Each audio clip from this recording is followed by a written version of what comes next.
नमस्ते बच्चों, next part जो है वो क्लोनिंग का है। तो सबसे पहले हम क्लोनिंग को क्या है वो समझ लेते हैं, उसके बाद बुक में जो दिया है वो पढ़ेंगे। देखिए क्लोनिंग का मीनिंग का क्या होता है। देखिए हम कोई भी सेल बना सकते हैं, टिश्यू बना सकते हैं, या पूरा का पूरा बॉडी बना सकते हैं, यानी पूरा का पूरा उसका जैसा है उसका क्लोन बना सकते हैं, यानी उसकी कॉपीज बना सकते हैं। रिप्लिका का मीनिंग कुछ टर्म्स है वो सबसे पहले देख लेते हैं। सोमैटिक सेल का मीनिंग क्या होता है, सारे सेल्स हमारे बॉडी के एक्सेप्ट स्पर्म्स एंड एग्स और स्पर्म के सेल को छोड़ के हम बोलते हैं उसको सोमैटिक सेल, ठीक है। दूसरा स्टेम सेल, स्टेम सेल्स यानी जो एम्ब्रियो के अंदर होते हैं, दूसरा यानी उसको एम्ब्रियोनिक स्टेम सेल बोला जाता है। दूसरा अडल्ट स्टेम सेल भी जो होता है, जो बोन मैरो में मिलता है। पर आप ध्यान में रखना कि एम्ब्रियो के अंदर जो होता है उसको स्टेम सेल बोला जाता है, और जो अडल्ट स्टेम सेल है जो बोन मैरो के अंदर होता है उसको भी हम बोलते हैं स्टेम सेल। रिप्लिका का मीनिंग क्या होता है, कॉपी। अब देखिए यहाँ पे होता कैसे, क्लोनिंग कैसे की जाती है। देखिए स्पर्म है, ठीक है, ये ओवम के साथ यानी एक के साथ जो है वो फर्टिलाइज होता है। ये हैप्लॉइड होता है, इसमें 23 क्रोमोसोम होते हैं। ओवम भी हैप्लॉइड होता है, इसमें 23 क्रोमोसोम होते हैं, और एक जाइगोट बनता है, ठीक है। जाइगोट डिप्लॉइड होता है, इसमें 46 जो है वो क्रोमोसोम होते हैं। यहाँ तक समझ में आ गई, ये जनरल प्रोसेस है हमारी, ठीक है। अब क्लोनिंग में क्या किया जाता है, अब ये जो ओवम है, ठीक है, ओवम है, ये ओवम है, इसके अंदर का जो न्यूक्लियस है ना उसको निकाला जाता है। इसको निकाल लिया, ये जो एक सोमैटिक सेल लिया जाता है, कोई भी एक सोमैटिक सेल लिया, और सोमैटिक सेल के अंदर जो न्यूक्लियस है इसको निकाल के इस ओवम के अंदर जो है वो डाल दिया जाता है। सिंपल प्रोसेस है, ध्यान से सुनना। ये ओवम है, ओवम के अंदर का न्यूक्लियस निकाल लिया, इसको इन्यूक्लिएटेड ओवम बोला जाएगा। यानी इसके अंदर ओवम के अंदर न्यूक्लियस नहीं है, इसको इन्यूक्लिएटेड ओवम बोला जाएगा। इन्यूक्लिएटेड यानी इसके अंदर न्यूक्लियस नहीं है, और इसके अंदर जो सोमैटिक सेल के अंदर जो न्यूक्लियस था वो हमने निकाला, और ये न्यूक्लियस इसके अंदर डाल दिया, और ये ओवम जो है वो फिर जो है वो एक्ट करेगा जाइगोट के जैसा, और उसका फिर बनेगा एम्ब्रियो, और इससे फिर क्लोनिंग जो है वो बनाई जाती है। समझ में आ गया। मेन कंसेप्ट यही है कि आपको समझना है कि ये इन्यूक्लिएटेड ओवम का मीनिंग क्या होता है। ओवम के अंदर का न्यूक्लियस जो है वो निकाल लिया, और सोमैटिक सेल यानी कोई भी सेल हमारे बॉडी का सेल लिया, उसके अंदर का न्यूक्लियस निकाला, और वो न्यूक्लियस ओवम के अंदर डाल दिया, तो वो जाइगोट की तरह एक्ट करता है, और वो फिर एम्ब्रियो में जो है डेवलप होता है। देखिए अब मैं पढ़ता हूँ, आपको आसानी होगी समझने में। क्लोनिंग क्या है, production of replica of any cell और ऑर्गन और entire organism is called cloning. तो क्लोनिंग का मीनिंग क्या होता है, प्रोडक्शन ऑफ रिप्लिका। जैसे हम जेरोक्स निकालने जाते हैं तो एक मेन हमारे पास पेज होता है, और उसके हम जितने चाहे उतनी कॉपीज निकाल सकते हैं। उसी प्रकार से हम किसी भी सेल की कॉपी बना सकते हैं, किसी टिश्यू की कॉपी बना सकते हैं, ऑर्गन जो है वो बना सकते हैं, एंटायर ऑर्गन जो है यानी कोई ऑर्गन बना सकते हैं, पूरा का पूरा ऑर्गेनिज्म जो है वो बना सकते हैं क्लोनिंग से। सेल भी बना सकते हैं, कोई ऑर्गन भी बना सकते हैं, पूरा का पूरा ऑर्गेनिज्म भी बना सकते हैं, यानी उसकी कॉपी बना सकते हैं। इसी को बोला जाता है क्लोनिंग। तो क्लोनिंग समझ में आ गया। अब देखिए इसमें दो टाइप्स है, रिप्रोडक्टिव क्लोनिंग एंड थ्रियोपेटिक क्लोनिंग, यानी थेरेपी के लिए यूज किया जाता है क्लोनिंग की प्रोसेस, उसको थेरेप्यूटिक क्लोनिंग जो है वो बोला जाता है। अब रिप्रोडक्टिव क्लोनिंग यानी क्या, रिप्रोडक्टिव क्लोनिंग का मीनिंग क्या होता है, रिप्रोडक्शन करना, रिप्रोडक्शन में पार्ट लेना। देखिए a clone can be produce by fusion of nucleus of somatic cell. ये देखिए a clone can be produce by fusion of nucleus of somatic cell. तो न्यूक्लियस ऑफ सोमैटिक सेल यानी somatic cell जो है उसका nucleus लिया, somatic cell with the enucleated ovum of any body. और enucleated ovum यानी ओवम के अंदर का न्यूक्लियस हमने निकाल लिया, इसको बोला जाएगा इन्यूक्लिएटेड ओवम, और उसको जो है वो उन दोनों का जो वो फ्यूजन किया जाएगा।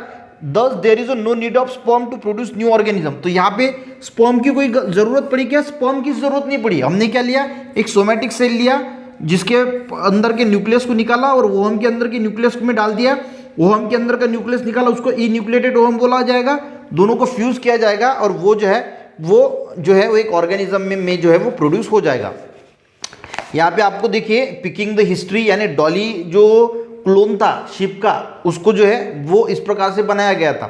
कैसे बनाया गया वो देखिए, a ship Dolly was born in Scotland, cloning technique 5 जुलाई 1996 में जो है वो डॉली जो स्कॉटलैंड में जो है वो बनाई गई। अब कैसे बनाया गया देखिए, न्यूक्लियस फ्रॉम द यूडर सेल, यूडर यानी जो दूध देने वाली जो ग्लैंड्स होती है ना, वहाँ का जो सेल है उसको निकाला गया, फ्रॉम द फिन्स डॉर्सेट। अब देखिए यहाँ पे फिन डॉर्सेट नाम की एक थी, इसके दूध देने वाले इसमें से सोमैटिक सेल जो है निकाला somatic cell, nucleus of udder cell of sheep of Finns Dorset nucleus from the udder cell of sheep of Finn Dorset. Variety had been introduced to enucleated ovum of Scottish sheep. और Scottish sheep थी, इसके ovum के साथ इसको fuse किया जाए, ovum लिया, इसके अंदर का न्यूक्लियस निकाला और ये सोमेटिक सेल का न्यूक्लियस इसमें डाल दिया और इसको फिर इस स्कॉटिश शिप थी उसके अंदर यूटेरस में जो है वो डाल दिया. Then ovum was allowed to develop uterus और यूटेरस के अंदर डाल दिया of Scottish sheep and therefore the Dolly has been born. उसके बाद डॉली बॉर्न हुए.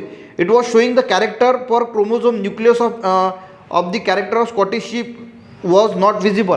पर स्कॉटिश शिप के अंदर थी पर इसके कैरेक्टर नहीं आए. कैरेक्टर किसके आए? ये जो फिन, क्या नाम है इसका, फिन डॉर्सेट, इसके कैरेक्टर आए तो इसका क्लोनिंग बना.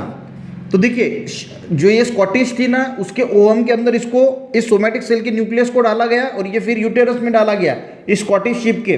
पर इसके अंदर स्कॉटिश शिप के कैरेक्टर नहीं आए, फिन डॉर्सेट के कैरेक्टरिस्टिक है क्योंकि इसका अंदर का सोमेटिक सेल का न्यूक्लियस था. तो ये डॉली जो है वो क्लोनिंग बनाया गया. और ये जो डॉली का क्लोनिंग बना ज़्यादा दिन तक वो जिंदा भी नहीं रही, शायद 5-7 साल जो है वो जिंदा रही. उसके बाद उसको कुछ तरह इन्फेक्शन हो गया और उससे उसकी डेथ हो गई. ठीक है, तो आपको ये क्लोनिंग समझ में आ गया. दूसरा टाइप है थेरोपेटिक क्लोनिंग, यानी थेरेपी के लिए इसको यूज़ किया जाता है. ये तो रिप्रोडक्शन, पहली जो देखी हमने वो रिप्रोडक्शन के लिए यूज़ की है. दूसरा क्लोन जैसे हमने बनाया ये थेरेपी के लिए यूज़ की जाती है. थेरेपी यानी अलग अलग प्रकार के डिसीज को कंट्रोल करने के लिए, अलग अलग प्रकार की चीज़ों को कंट्रोल करने के लिए इसका जो है वो इस्तेमाल किया जाता है.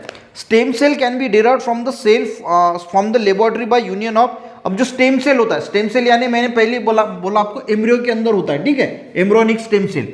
अब इसको कैसे डिराइव किया जाता है? Cell form by laboratory. Laboratory में क्या किया जाता है? Union of somatic cell nucleus. तो सोमेटिक सेल का जो न्यूक्लियस है इसका यूनियन किया जाता है ई न्यूक्लिएटेड ओवम यानी एक सेल के. Various disease can be treated with the help of this stem cell. और स्टेम सेल से, और स्टेम सेल बनाया है इससे, तो स्टेम सेल से हम अलग अलग प्रकार के, मान के चलो नर्वस सिस्टम न्यूरॉन्स है या फिर अलग रेड ब्लड सेल्स है, उसको जो है बनाया जा सकता है. तो अलग अलग बीमारी के लिए इसका इस्तेमाल किया जा सकता है. सिमिलर, तो ठीक है, दो स्टेम सेल बनाया तो स्टेम सेल हमें पता है कि बहुत सारी बीमारी में यूज आता है. सिमिलर टू सेल, सेल की तरह gene can be also be clone, यानी जीन भी बना सकते हैं. जीन क्या है? डीएनए का एक फ्रेगमेंट है, तो हम इसके यूज करके हम जीन भी बना सकते हैं. Gene can also be clone and millions of copy of same gene can be produce. अगर मान के चलो कि कोई जीन है, उसका पर्टिकुलर कैरेक्टर है, तो वो जो जीन है हम उसके मिलियंस कॉपी जो है वो इसका इस्तेमाल करके बना सकते हैं. Those can be use for gene therapy and other purpose. तो जीन थेरेपी हमने देखा था प्रीवियस इसमें, जीन थेरेपी क्या होता है. तो उसको जो जीन हमने बनाया वो जीन थेरेपी में जो है वो हम जो है वो इस्तेमाल कर सकते हैं. ठीक है, उसी के तरह controlling the inheritance of heredity disease. जो हेरिडिटी डिसीजेस है जो वंश परंपरागत चले आ रहे हैं, continuation of generation enhancing the specific tendency में become possible due to the cloning technique. तो क्लोनिंग टेक्निक की वजह से जो हेरिडिटी के जो डिसीजेस है या फिर जो स्पेसिफिक टेंडेंसी जो है किसी के पास जो स्पेसिफिक टेंडेंसी है become possible due to the, उसमें एनहांस कर सकते हैं कोई टेंडेंसी है, ठीक है, स्पेसिफिक टेंडेंसी हम एनहांस कर सकते हैं, उसमें डाल सकते हैं due to the cloning technique. However there is a world wide opposition to human cloning on various issue. यानी हम ह्यूमन का जो है वो क्लोन नहीं बना सकते, इसको इसमें बैन है. ठीक है, देखिए क्लोनिंग जो टेक्निक होती है ना वो इतनी इजी नहीं होती, बहुत बार प्रयास करना पड़ता है, उसके बाद कई सक्सेस मिलता है. अब ये डॉली का भी एग्जांपल आप देखोगे तो 300-400 बार प्रयास करने के बाद जो है वो ये डॉली का क्लोन जो है वो बना, ऐसे ही नहीं बना. ठीक है, तो कभी कभी जो बनते हैं क्लोन तो वो डेथ वाले बनते हैं, मरे हुए बनते हैं, या फिर उसमें कुछ डिफेक्ट आता है, अलग अलग प्रकार की पॉसिबिलिटी है, और इसी वजह से फिर जो है वो ह्यूमन के ऊपर जो है इसको अलाउ नहीं किया जाता. ठीक है, तो क्लोनिंग आई थिंक आपको अच्छी तरीके से समझ में अगर आ गया तो एक लाइक जरूर करना, अपने दोस्तों को भी शेयर करना, चैनल पे नए जरूर सब्सक्राइब करना. मिलते हैं नेक्स्ट वीडियो में, तब तक के लिए जय हिंद.